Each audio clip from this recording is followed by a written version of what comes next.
Abusua I have confidence vet TV.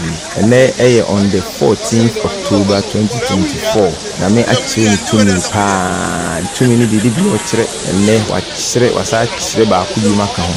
And then video e twagu Asante Mampong ku bi mu a. Asante Mampong Lorry station.